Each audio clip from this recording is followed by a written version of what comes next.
What's good, squad? It's your boy CEO back with another video, back with another reaction. And we got London in the building.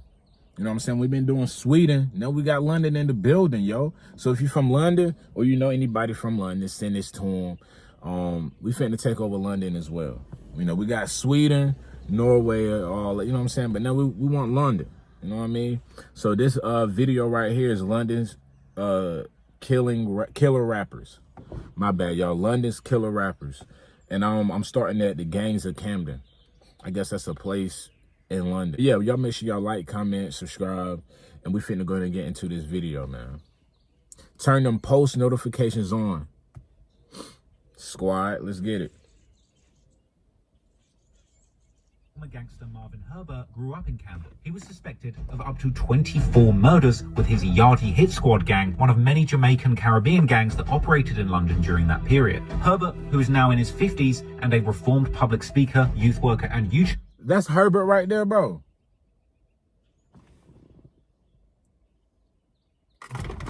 Marvin Herbert, bro. This nigga, what's wrong? Like, with his eye, did he get shot in the eye or something? Like, my boy like a GTA character.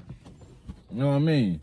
From San Andreas. You know, they ain't even have all the shit out yet, the AI shit to get the body, the character looks right. My bad, y'all. Has discussed in Marvin numerous Herbert. interviews and videos his upbringing in the rough working class estates in Camden, where his family moved to from Liverpool when he was young. Raised by a drug dealer father who commonly beat up both him and his mother, Herbert fell into the life of crime and gangs since a very young age. Yeah, niggas that, you know, when you grow up, I don't know if he said that was his pops or whatever that was hitting on his mom, but it don't matter who it is. Like, you never gonna like him when you grow up. You gonna, nigga, I should sock you. Nigga, I am gonna sock you. You know what I mean? Like, Mondoose, she's special, man. Like, you put your hands on her, I don't like you for life. Even after I beat your ass. I don't like you for life, bro.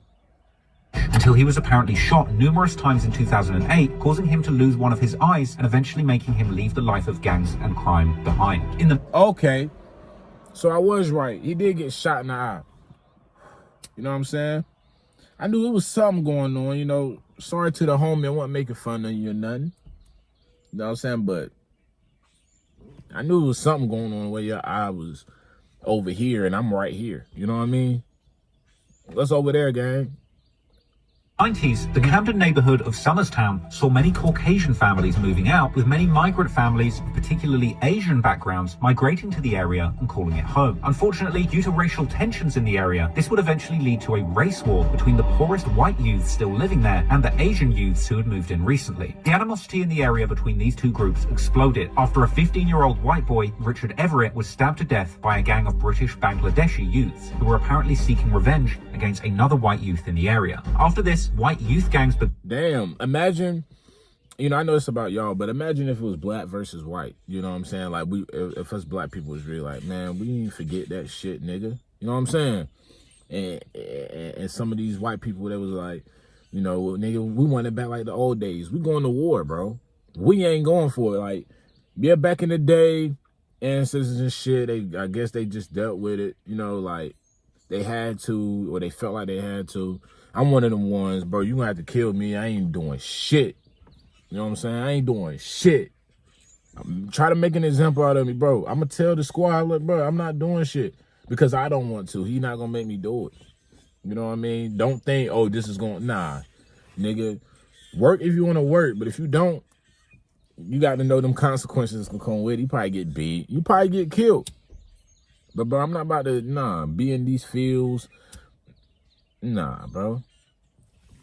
You know, for me, they're going to have to come for a loved one. You know what I'm saying? They're going to like, look, we're going to kill this person if you don't do it. And then I might do it. You know what I'm saying? You got to be somebody hella important. Because I'm like, bitch, I don't even like her or him. Shit, I don't care. Let's do it. I ain't, you know what I mean? And they're like, hey, y'all, get back to the video. I got y'all, man. Damn. And patrolling the streets My of shit, Somerstown, attacking anyone of Asian background that they came across, even firebombing a halal butcher shop. This was an incredibly violent and volatile time in Camden, and ironically, despite the media attention surrounding the current UK drill scene and the violence it's allegedly responsible for, the homicide rate in the UK actually peaked in the early 2000s. This was reflected in Camden, which was perceived to be particularly out of control at the time, with violent crime and gang clashes leading papers to argue that Camden Town was up there with some of the world's worst murder capitals. Gangs in London around this time were also generally much larger than they are now, with as many as 100. Damn, 170. So imagine how many gangs is in like the US. I can only imagine probably thousands. You know what I'm saying? A shit that just got made, shit from the old days, shit from, you know what I'm saying?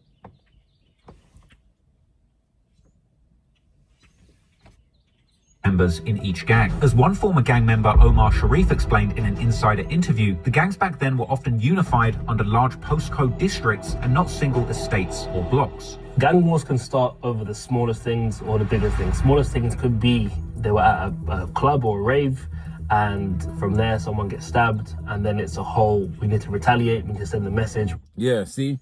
That's how it go. That's what stabbing something as small, it's not small, but as small as fucking stabbing somebody, bro. He's still living, but nigga, we gotta get that get back. You know what I mean? And then imagine if they killed somebody. Now it's a whole retaliation war. That's what I'm gonna call it. It's a retaliation war. Cause motherfuckers gonna go kill this person from this side. Then a motherfucker gonna go kill a person from that side. Then another person from that side gonna get, you know what I'm saying? And it's gonna keep going. You know what I mean? And it's never gonna stop. Because niggas ain't gonna forgive. I keep trying to tell y'all that. Like, niggas not gonna forgive, bro. You know, not everybody got a forgiving heart. God forgives, I don't. I'm one of them. Like, God forgives, I don't, bro. You know, like, and it is what it is. I ain't God for a reason. You know what I mean? I'm godly, but I ain't God for a reason, bro. We need to show them who we are. So they round up everyone, and then it's now not just one person versus one person, it's actually a gang versus gang, postcode versus postcode, and now we're talking 50 to 100 people plus. It got to a point where we were having postcode wars, meaning it was my block, NW1 versus NW5. Postcode wars are also named interstate wars. This is something that started even in the 60s, 70s, which areas became smaller or bigger, and it's a way of protecting territory. Now there are things called block wars, estate wars, which are even within the same postcode. There is such rivalry, there is such... Over territory, you know what I mean? Over territory, that's what he gonna say. He gonna say block wars. And I feel like either that got tie in with killing, territory, you know, to make money, this, that, and the third, or all them shits tied in together. You know what I mean? Because think about it, squad. Think about it, squad. Imagine say you was a drug dealer, right? Y'all been running this street. This been y'all shit for like 20 years. You know what I mean? Then a new set, you know, people come over there and they start taking your clientele, your money or whatever. Now that's taking off your plate. That's taking food off your child plate. Y'all niggas got children and shit. That's, you know, so niggas gonna like, all right, bro, like we gotta do something about this. This is the way we make money, X, Y, and Z. Either they gonna pay this to be on that block, or, you know what I'm saying, we're gonna go to war. Demand for who is more important. That too. So it goes from area, postcode, now to blocks, which creates further division. Meaning that his gang, which rep the postcode district NW1, that covers a large section of South Camden, were beefing with the entire area of the postcode district NW5, which covers much of North Camden. In 2007, a document by Scotland Yard's Special Crime Directorate that was seemingly leaked to news outlets and online listed a whopping 257 gangs allegedly operating in Greater London boroughs. In Camden, the document, which was at the time argued to already be a little bit outdated, listed a total of 8 gangs active in the area. This included the Born Sick Crew, Centric Gang, the Cromer Street Massive, the Denton Boys, the Drummond Street Posse, the NW1 Boys, aka Cumbo Gang. It'd be a lot. Peckerwood Gang. What the fuck? Who came up with that shit? Peckerwood Gang. Goddamn, what else? WC Gang.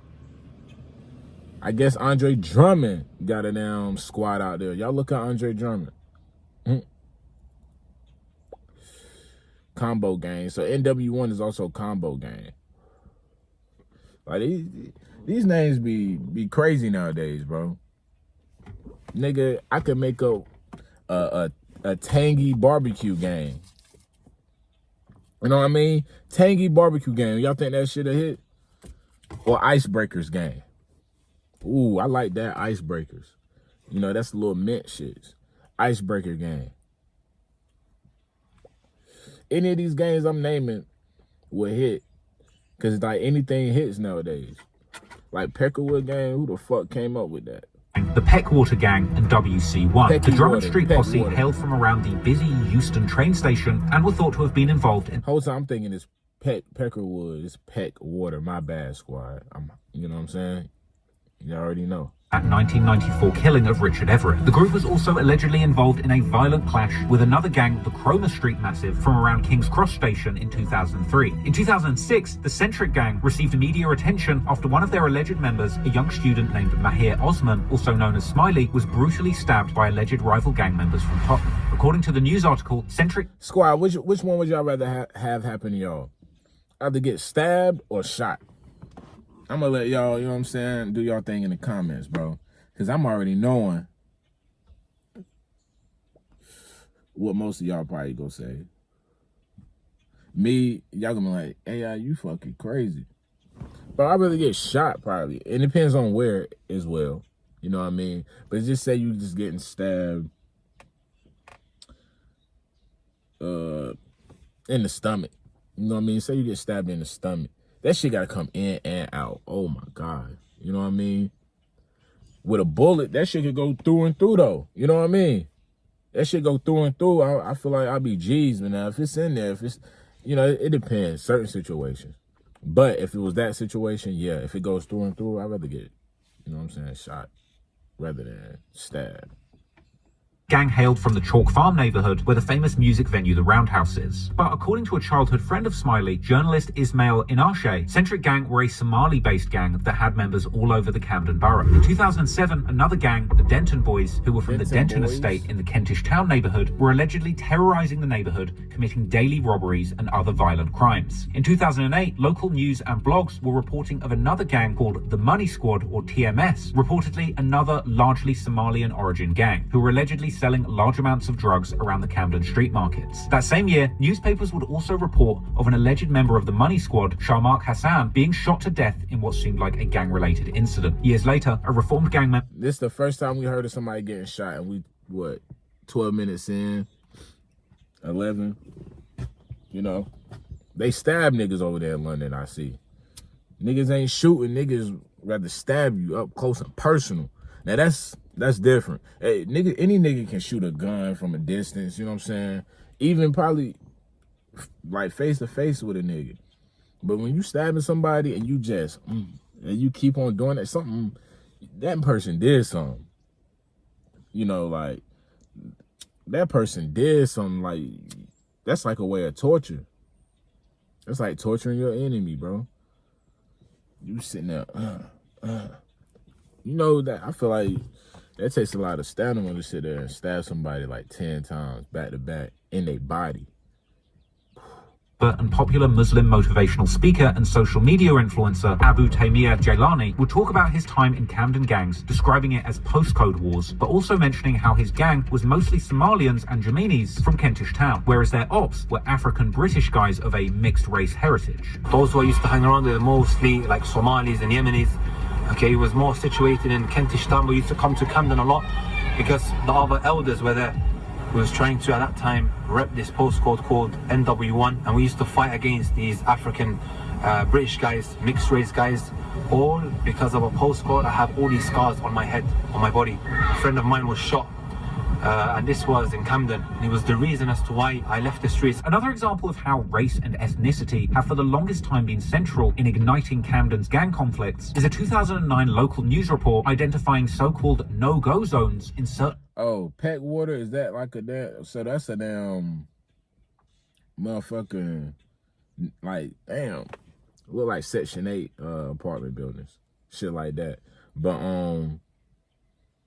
hell yeah, so I guess they just named their shit after they place. If you from there, You pecker water or peck water. I keep saying pecker, peck water. They got, that's just kind of like old block, you know what I mean? That's what it kind of looked like. Camden neighbourhoods, including the Peckwater estate, home of the Peckwater gang in Kentish Town. In these no-go zones, patrolling officers were reportedly commonly attacked with rocks by gangs when they tried to enter the estate. Moving into the 2010s, a special task force was set up by the Camden police in an attempt to tackle gang-related violence. This led to numerous arrests of alleged drug gangs in Camden, including in the Queen's Crescent area. By 2011, tensions boiled over between minority youths, many of whom were affiliated with local gangs, and the London police. In the wake of the fatal shooting of alleged gang member Mark Duggan by the police in nearby Tottenham, this brutal use of force on London streets, followed by the Met Police attempting to avoid accountability for the killing, led to days of major protests which escalated into riots all over London, including Camden. Despite the unrest, violent crime in London fell significantly during the first half of the 2010s, bottoming out in 2014 when the homicide rate actually fell below 100 per 100,000 inhabitants, which was largely attributed to the London police's fight against gangs. However, already the following year in 2015, the homicides begun increasing again significantly, with this actually coinciding with the emergence of UK drill music in May. See, I want to listen to y'all music, yo. I really do, but nobody makes fucking subtitles and nothing.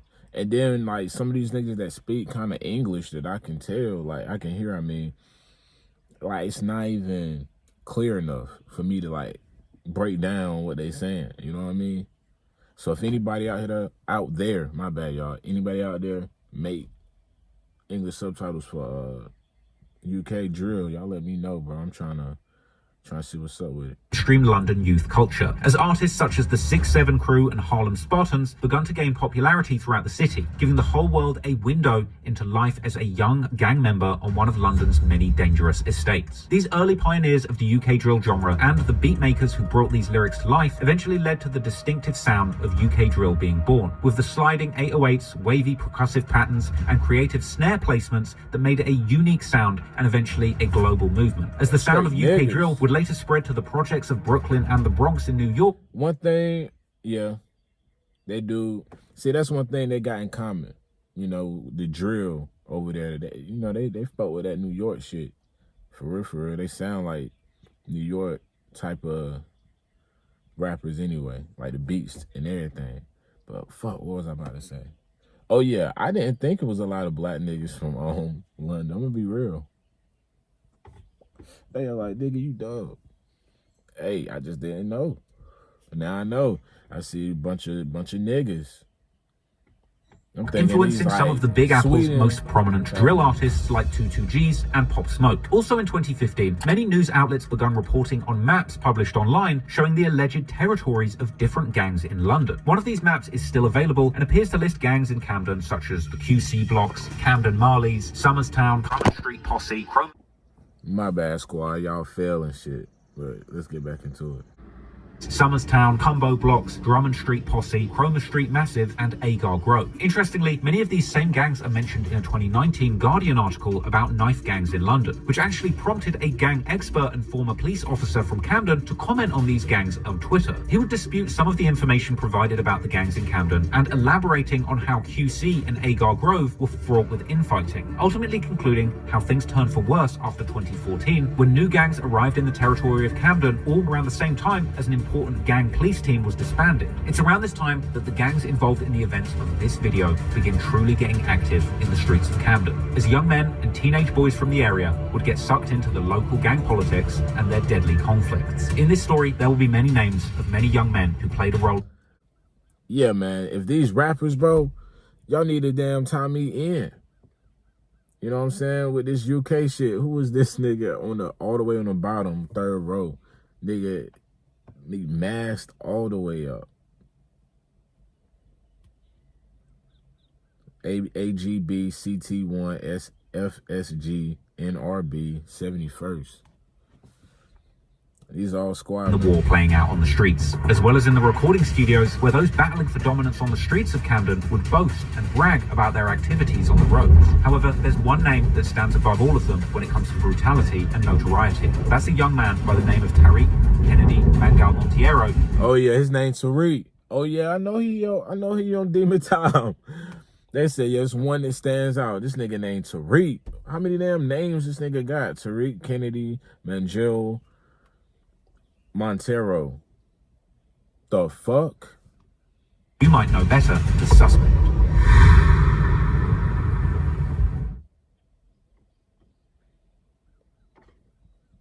Yeah, this body.